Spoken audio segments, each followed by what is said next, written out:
Hello and welcome all the future officers on the study फंडा platform. आज की इस वीडियो में हम लोग सीडीएस का साइंस का जो सीरीज कर रहे हैं उसमें नेक्स्ट ईयर को कवर करने वाले हैं, जो कि है हमारा सीडीएस 2023 में आए हुए साइंस के सारे पीवाईक्यूज को। चलिए स्टार्ट करते हैं हमारे फर्स्ट क्वेश्चन से। First question says a sprinter feels cramps and pain in the high muscles after run, this is due to the accumulation of. ठीक है, तो ये एक मल्टीपल टाइम्स आस्क्ड क्वेश्चन है, जहाँ पे कि आपको पूछा जाता है कि मसल्स में कौन सा ऐसा एसिड प्रोड्यूस होता है जिसकी वजह से क्रैम्प्स होते हैं, and that is your lactic acid. ठीक है, lactic acid is also found in curd. ठीक है, तो lactic acid is your answer for the first question. ठीक है, then next question we have is that a leaf was plucked from a plant on a sunny day and kept for 2 minutes in boiling water. It was subsequently immersed in boiling alcohol and treated with iodine solution. What will be the final color of the leaf after the test?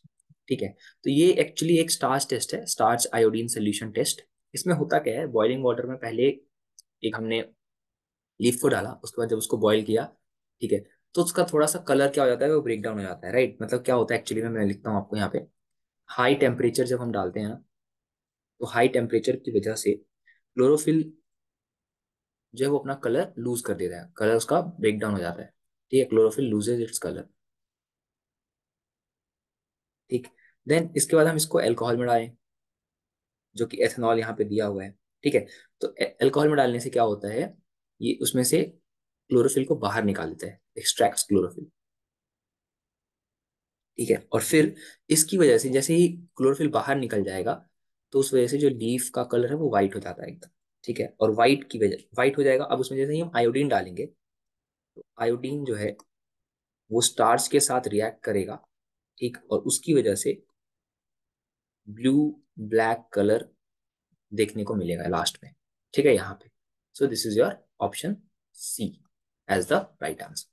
ठीक है, चलिए next है, if the red blood cell of the human blood are isolated and are diluted in the normal saline and isotonic solution to blood, what will happen to the RBCs? ठीक है, तो होता क्या है कि अगर जो आरबीसी है, ठीक है, इसका कॉन्सेंट्रेशन और बाहर का कॉन्सेंट्रेशन सेम है, ठीक है, दैट इज आइसोटोनिक है। ठीक है, इस केस में जितना फ्लूइड सेल से बाहर जाएगा उतना ही फ्लूइड बाहर से भी अंदर आएगा। ठीक है, आइसोटोनिक सॉल्यूशन होता है इस केस में, इसमें कोई भी चेंज नहीं आता। ठीक है, तो सेम साइज होता है। इन अ केस जहां पे हाइपोटोनिक सॉल्यूशन होता है, ठीक है, उस केस में जो सेल है, नॉर्मल सेल, ये क्या हो जाता है, स्वेल हो जाता है। ठीक है, ये कब होगा, जब बाहर का कॉन्सेंट्रेशन ज्यादा होगा।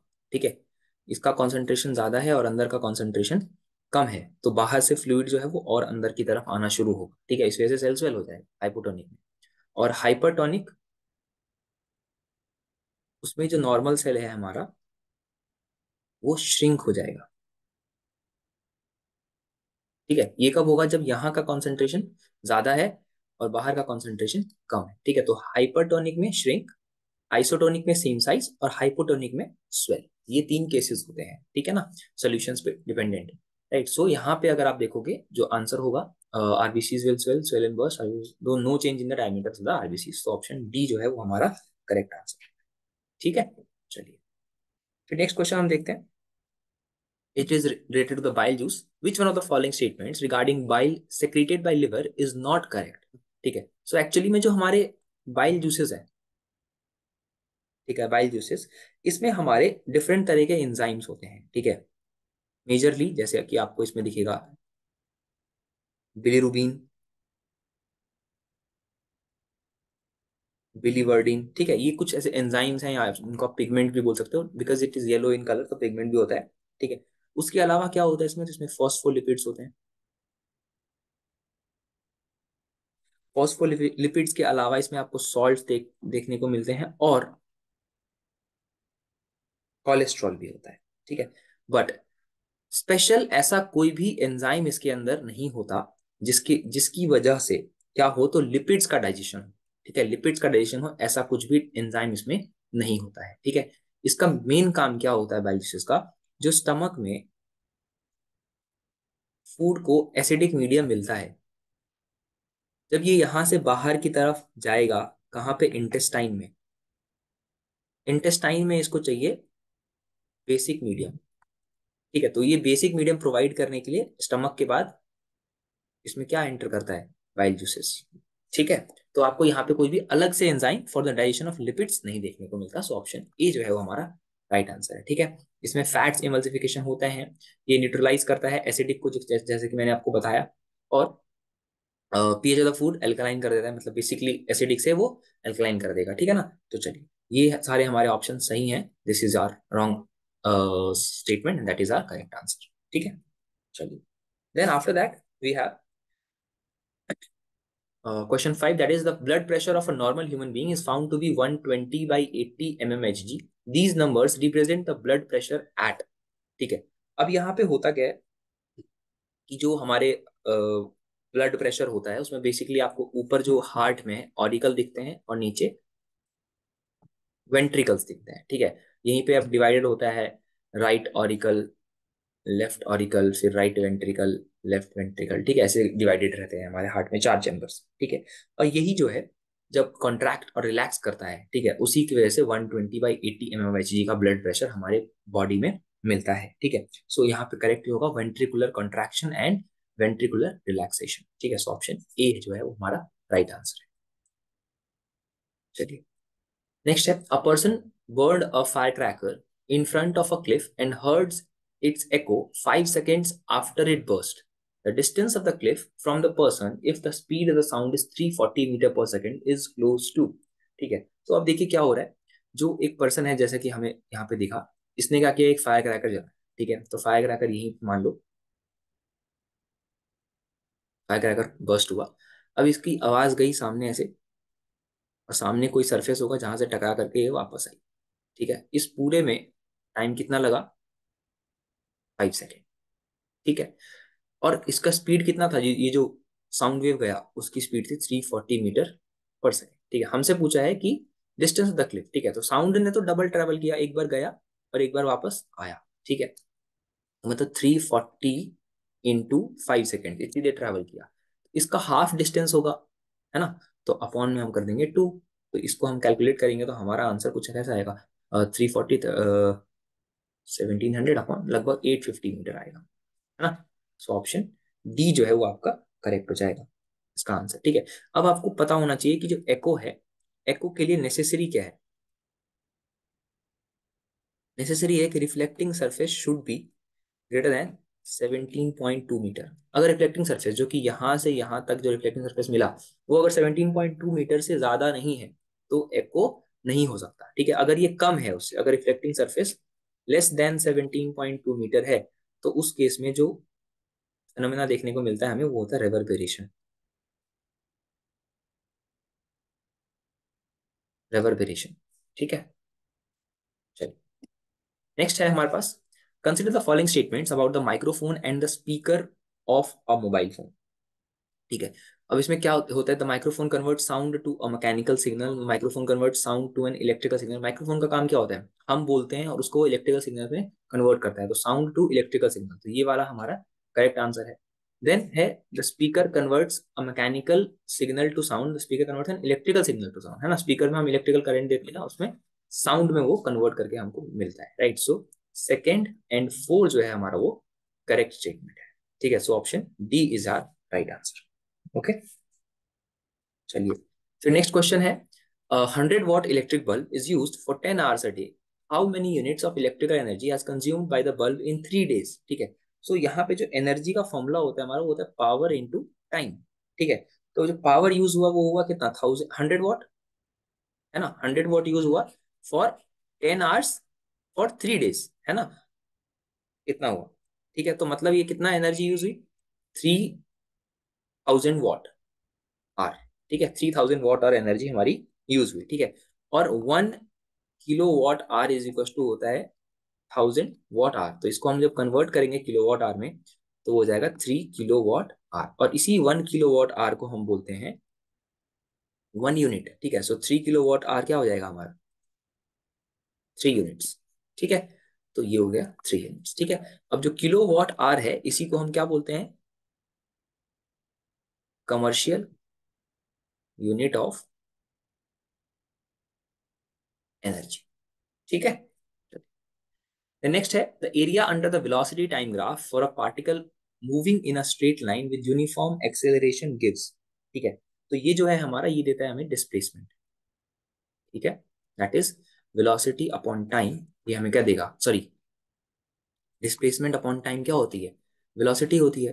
ठीक है, तो यहाँ पे displacement that is velocity into time, ये जो हमें under the velocity time graph, तो ये हमें मिलता है डिस्प्लेसमेंट। अगर यहीं पे पूछता आपको स्लोप ऑफ वीटी ग्राफ, ठीक है, that is acceleration v upon T.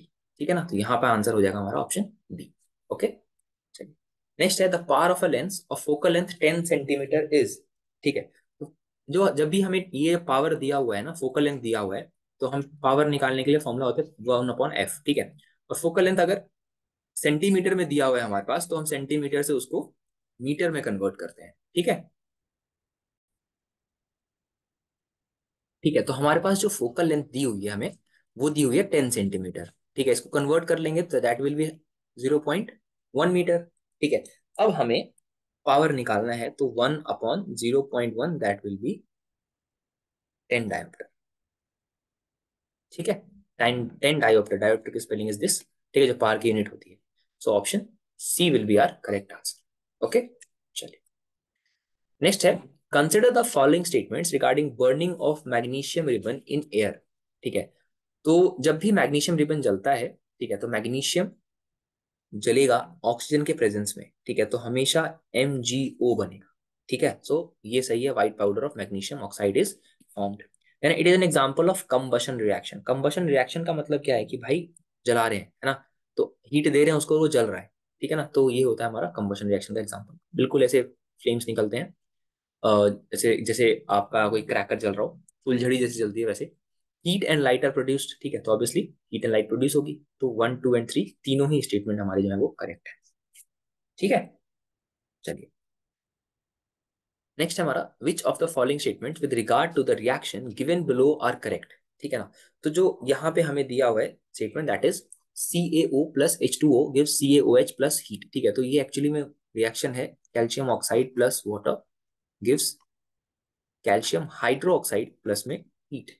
ठीक है, जिसको यहाँ पे हम इसको क्या बोलते हैं, क्विक लाइन, और इसको बोलते हैं स्लिक लाइन। ठीक है, quick line is use for white washing of walls. Quick lime is used for white washing of walls. यहाँ पे हमारा ये स्टेटमेंट गलत है, बिकॉज क्विक लाइम तो ये है, इसको जब हम वाटर के साथ रिएक्ट करा के ये बनाते हैं स्लेक लाइम, इसको यूज किया जाता है। ठीक है ना, तो ये गलत हो जाएगा। Solution of slack lime is use for white washing of wall, ये स्टेटमेंट सही है। Then CaO reacts slowly with CO2 in layer to form a thin layer of CaCO3 on walls। ठीक है, ये गलत है। क्यों, क्या होता है कि जो CaOH होल ट्वाइस बना ना, जो सफेदी हमने कर दी दीवारों पे, उसके बाद ये क्या होता है, एटमॉस्फेयर के कार्बन डाइऑक्साइड से रिएक्ट करता है और बना लेता है CaCO3। ठीक है, विच इज योर लाइमस्टोन। जो मार्बल होता है उसका फॉर्मूला यही होता है। ठीक है, तो ये हमारा गलत स्टेटमेंट है, CaO नहीं रिएक्ट करता, CaOH रिएक्ट करता है। Then calcium hydroxide cross slaked lime is an inorganic compound, ये हमारा सही स्टेटमेंट है। ठीक है, it is an inorganic compound, तो ऑप्शन बी जो है वो हमारा राइट आंसर हो जाए।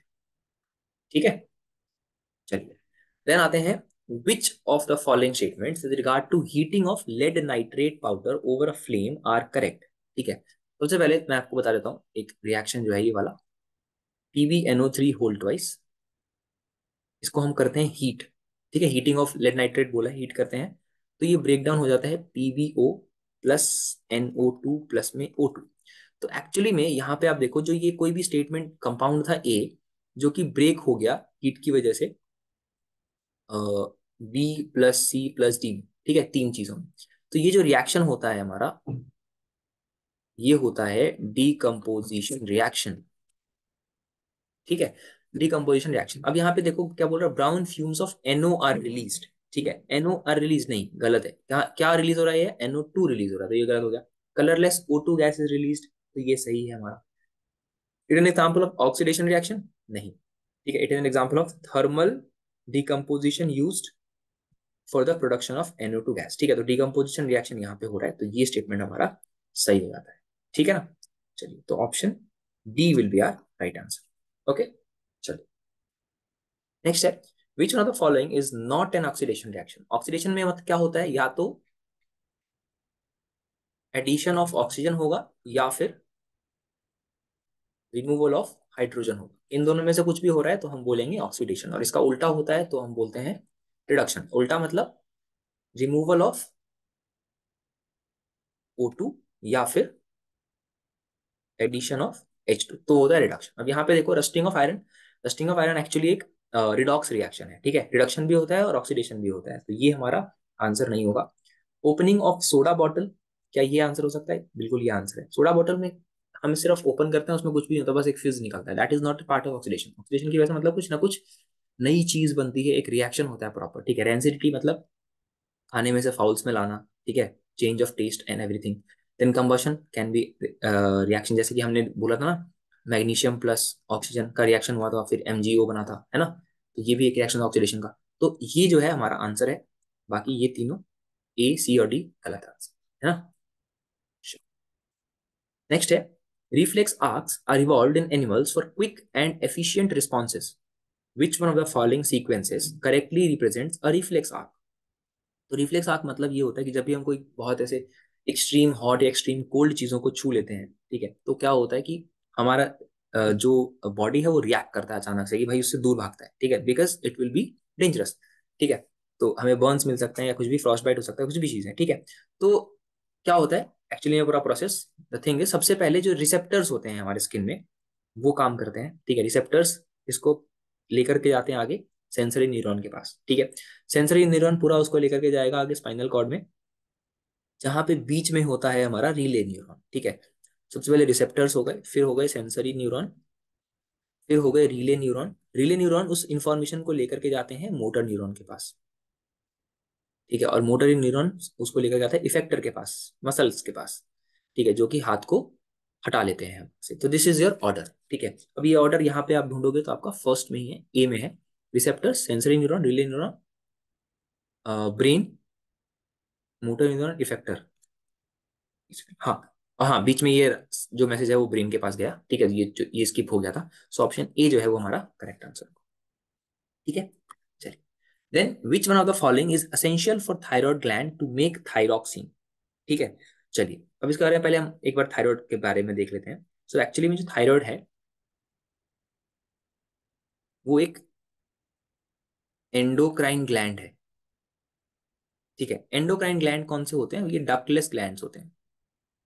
डक्टलेस ग्लैंड का मतलब कि ये जो अपने हॉर्मोन्स हैं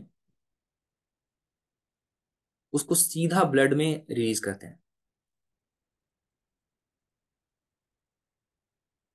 ब्लड डायरेक्टली, ठीक है।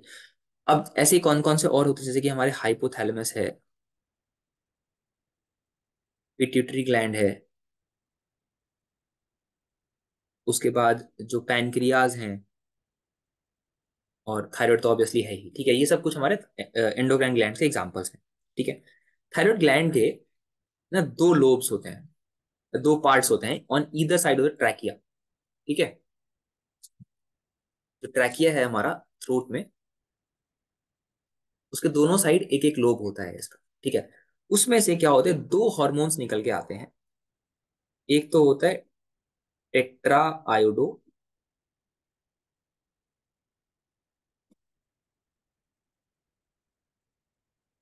थायरॉक्सिन, जिसको कि हम बोलते हैं T4 या फिर थायरॉक्सिन। और दूसरा होता है ट्राई आयोडो थायरॉक्सिन, जिसको कि हम T3 भी बोलते हैं, ठीक है। तो T3 T4 के नाम से ये जनरली जाने जाते हैं, ठीक है। तो यहाँ पे इनके सिंथेसिस के लिए, ठीक है, हमारी बॉडी में चाहिए होता है आयोडीन, ठीक है। अगर आयोडीन नहीं होगा तो इनका सिंथेसिस होना बहुत मुश्किल है, ठीक है ना। तो this was about your thyroid gland, okay. चलिए फिर देखते हैं हमारा next question, which is that in plant cells RNA is present in, ठीक है। तो प्लांट सेल्स जो है उसमें आरएनए कहाँ कहाँ प्रेजेंट होता है, तो let's talk about RNA first. RNA है actually, it's full form is ribonucleic acid, ठीक है। अब ये जो मेजर रोल प्ले करता है इसमें, तो प्रोटीन सिंथेसिस में, ठीक है, प्रोटीन सिंथेसिस में मेजर रोल ये प्ले करता है। इसके कुछ टाइप्स होते हैं, जैसे कि आप देखोगे mRNA, tRNA और rRNA। ठीक है, इसमें जो M, T और R हैं वो किसके लिए स्टैंड करते हैं? M is for messenger, T is for transfer and R is for ribosomal R. ठीक है, ये तीन इनके जो मतलब है वो इनके लिए स्टैंड करते हैं। देन जो हमारा न्यूक्लियाई है या फिर माइटोकॉन्ड्रिया है,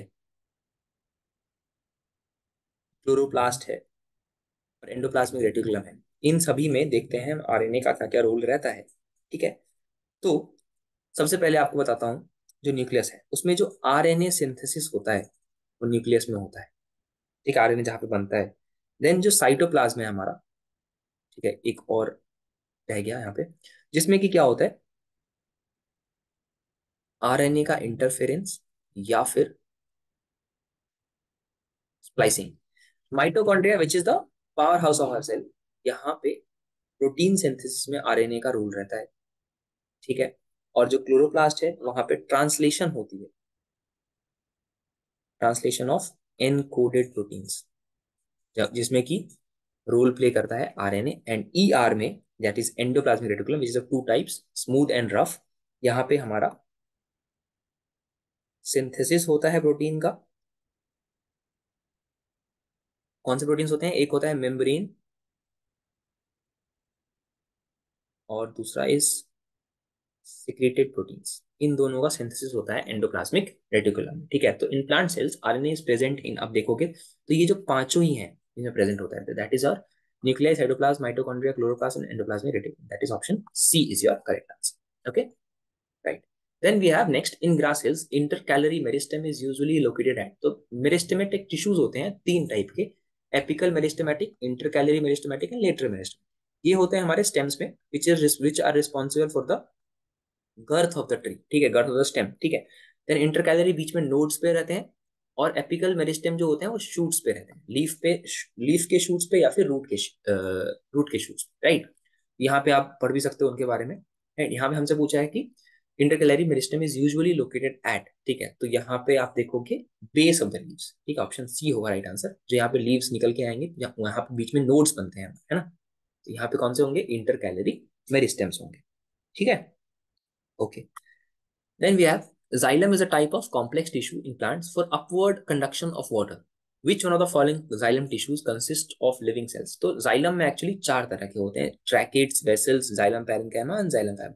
इसमें से सिर्फ xylem parenchyma है that is of living cells, बाकी सभी डेड सेल्स होते हैं। ठीक है, और xylem में सिर्फ और सिर्फ एक ही तरफ का मोशन मोशन होता है, that is upward motion.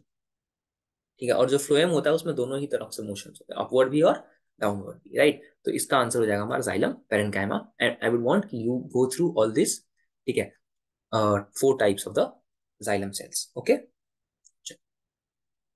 then we have next question as three resistors of resistance 11 ohm, 22 ohm and 33 ohm are connected in parallel.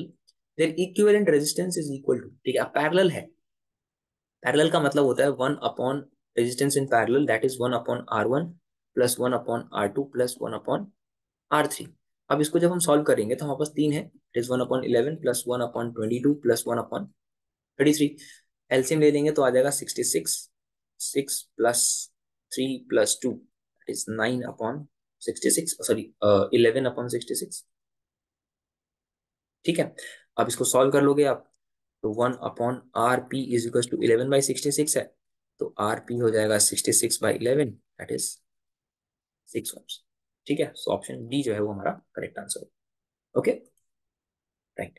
Next we have the RMS root mean square potential difference between the red live wire and black neutral wire in Indian domestic electric supply is। ठीक है, तो ये होता है हमारा 220 volt potential difference. And frequency की अगर बात की जाए तो वो होता है 50 हर्ट्ज। ठीक है, this is our right answer. Okay, next we have the hydrogen bomb and the uranium bomb are based respectively on. ठीक है, तो ये जो होते हैं एक्चुअली, हाइड्रोजन बॉम्ब में फ्यूजन हो रहा होता है और यूरेनियम बॉम्ब में फिजन हो रहा होता है। ठीक है, तो ऑप्शन ए जो है वो हमारा करेक्ट आंसर होगा। ठीक है, अब जो हाइड्रोजन बॉम्ब होता है उसका एक और नाम होता है थर्मोन्यूक्लियर बॉम्ब। ठीक है, इसमें होता है हमारा क्या, फ्यूजन। और जो न्यूक्लियर फिजन होता है, जो कि एटॉमिक बॉम्ब्स में होता है हमारे, ये जनरली इसमें कौन से न्यूक्लियस यूज किए जाते हैं, यूरेनियम 235 या फिर प्लूटोनियम 239। ठीक है, ये याद रखिए। Okay, then we have sound and light waves. ठीक है, तो साउंड वेव्स और लाइट वेव्स जो है हमारे, एक्चुअली में जो हमारे बेसिकली जो वेव्स को ही देखें हम, तो ये दो टाइप के होते हैं। एक होते हैं हमारे मैकेनिकल और एक होते हैं हमारे इलेक्ट्रोमैग्नेटिक। ठीक है, मैकेनिकल में दो टाइप्स होते हैं, एक होते हैं ट्रांसवर्स और एक होते हैं लॉन्गिट्यूडनल। ठीक है, अब जो ट्रांसवर्स वेव्स जो में आप देखोगे, तो उसमें जो हमारा वेव का प्रोपेगेशन होता है वो इधर की तरफ होगा, और वाइब्रेशन जो होगा पार्टिकल्स का वजह से उनके बीच में 90 डिग्री का एंगल बनता है। और लॉन्गिट्यूडनल में प्रोपेगेशन और जो हमारा वाइब्रेशन होता है वो ऐसे बैक एंड फोर्थ हो रहा होता है। ठीक है, तो 0 एंड 180 डिग्री बनता रहता है उसमें, राइट। तो वो कुछ ऐसे होते हैं। अब जो साउंड वेव्स हैं वो एक्चुअली लॉन्गिट्यूडनल की तरह बिहेव करती हैं, और जो लाइट वेव्स हैं वो ट्रांसवर्स की तरह बिहेव करते हैं। तो साउंड एंड लाइट पूछा है, that is respectively longitudinal and transverse in here. Option A will be our right answer. Okay, चलिए फिर आते हैं, a car moving with a speed of 12 metre पर second is subjected to brakes which produces a deceleration of 6 meter per second square. The car takes 2 seconds to stop after the application of brakes. What is the distance covered by the car? ठीक है, सबसे पहले हमें दिया हुआ है car moving with the speed of 12 metre पर second. ठीक है, तो अगर ये हमारा दिया हुआ है u is equal to 12 metre पर सेकेंड, उसके बाद क्या बोला है कि ब्रेक लगा। ब्रेक लगा मतलब this car will come to rest, that is final velocity is 0। और एक्सेलरेशन दिया हुआ है -6 मीटर पर सेकेंड स्क्वायर, क्योंकि डी एक्सेलरेशन है मतलब ब्रेक लगने के बाद। ठीक है, देन आता है टाइम। तो टाइम दे दिया हमको 2 सेकेंड्स। एंड क्या पूछा हमसे, डिस्टेंस कितना कवर किया। ठीक है, तो यहाँ पे हम यूज कर सकते हैं v square minus u square is equal to 2as। तो थर्ड इक्वेशन है हमारा। ठीक है, तो v हो जाएगा 0, -12 का square 144 is equal to -2 into 6। Minus आया क्योंकि a जो है वो माइनस में है। ठीक है, और इंटू में s लगा देंगे। ठीक है, तो यहाँ बचेगा s is equal to -144 upon -12, ये कट करके आ जाएगा हमारा 12 मीटर्स। ठीक है, so option A will be our right answer. Okay, next है, what is the chemical composition of soda acid type fire extinguisher. ठीक है, तो उसमें एक्चुअली होता है sodium hydrogen carbonate plus H2SO4। ठीक है, सो ऑप्शन ए है हमारा right answer. Okay, then next है, consider the following statements while diluting concentrated nitric acid solution। हमें concentrated nitric acid solutions मिले हैं, मतलब that is HNO3। ठीक है, अब इसको हमें करना है डाइल्यूट। तो हम क्या करेंगे, अगर डाइल्यूट करेंगे तो concentration of H3O plus ions volume increases. ठीक है, ऐसा कुछ नहीं होगा, जितना है वो तो उतना ही रहेगा, सेम ही रहेगा। ठीक है, तो इंक्रीज नहीं होगा, जितना HNO3 में होता है H3O प्लस का कॉन्सेंट्रेशन डाइल्यूट होने के बाद वो उतना ही सेम ही रहेगा। ठीक है, तो ये हमारा गलत स्टेटमेंट है। Water must be added slowly to concentrated acid, ये गलत है।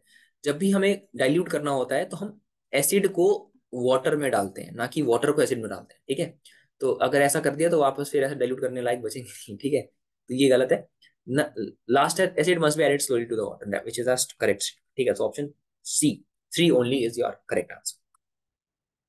Then we have which one of the following is the correct order of pH for the given substances। ठीक है, तो pH देख लेते हैं क्या होता है। तो यहाँ पे हमें coffee, lemon juice, milk of magnesium, blood मिला है। ठीक है, तो लेमन जूस का पीएच जो होता है हमारा वो होता है अराउंड 3। ठीक है, जो कॉफी है उसका होता है around 5, blood is 7.4 and milk of magnesia is 10। ठीक है, तो now you have the order, lemon juice, उससे ज्यादा कॉफी, उससे ज्यादा ब्लड, और उससे ज्यादा मिल्क ऑफ मैग्नीशिया। ठीक है, so this option is option D, lemon juice, coffee, blood and milk of magnesia. Okay, next है, which of the following is not true for anodizing process. ठीक है, तो इसके लिए जो है हमारे पास, it makes aluminium corrosion resistance. ठीक है, ऐसा होता है तो ये सही है। ठीक है, जो एल्यूमिनियम ऑक्साइड की लेयर लगा दी जाती है एल्यूमिनियम मेटल के ऊपर, ताकि फर्दर उसका अंदर जो है ऑक्सीजन ना जाए और ऑक्सीडेशन ना हो। ठीक है, तो ये जो है सही है। Metals like aluminium, titanium and magnesium can be anodised, ये भी सही है। Clean aluminium article is at the anode and oxygen gas is evolved at the cathode, ये गलत है। ठीक है, क्योंकि इसमें होता क्या है कि एल्यूमिनियम आर्टिकल जो है वो एनोड पे नहीं, वो कैथोड पे रहता है। ठीक है, clean article is anode and oxygen gas is evolved at the cathode. ठीक है, तो ऐसा उल्टा होता है, इसलिए ये गलत है। ठीक है, and it is used in the aircraft industry. ठीक है, एयरक्राफ्ट इंडस्ट्री में आप जब भी देखोगे तो क्योंकि ये लाइट वेट होता है, ठीक है, तो लाइट वेट की वजह से इसका यूज किया जाता है। ठीक है, so option C is our wrong statement and option A, B and D are correct option. ठीक है, then next question we have naphthalene burns with yellow sooty flame, this is because. ठीक है, तो ये जब भी होता है इसका मतलब है यहाँ पे क्या, अनसैचुरेटेड कार्बन है। ठीक है, naphthalene is a unsaturated compound और इस वजह से इसमें ऐसा सूटी फ्लेम आएगा। ठीक है, और वो सूटी फ्लेम जब आएगा तो यहाँ पे ना कुछ कार्बन के पार्टिकल्स एमिट होते हैं। ठीक है, आपको दिखाता हूँ मैं। This unburn carbon particles emit yellow light, इस वजह से यहाँ पे येलो लाइट भी देखने को मिलता है। ठीक है, तो आप ऑप्शन देखोगे, option C will be your correct answer, there is excess supply of air. ठीक है, एक second, incomplete carbon hydrogen ratio is low, ये सही है। करेक्ट, इनकरेक्ट बोला है। ठीक है, so there is incomplete combustion of the unsaturated compound. ठीक है, सो ऑप्शन बी जो है हमारा राइट आंसर हो। ठीक है, चलिए नेक्स्ट देखते हैं। Which of the following statements are true for the reaction of Fe2O3 with aluminium. ठीक है ना, तो Fe2O3 का जब हम एल्यूमिनियम का रिएक्ट कराते हैं तो ये एक्चुअली थर्मिट रिएक्शन बोलते हैं इसको। ठीक है, सो फर्स्ट जो स्टेटमेंट है वो हमारा सही है।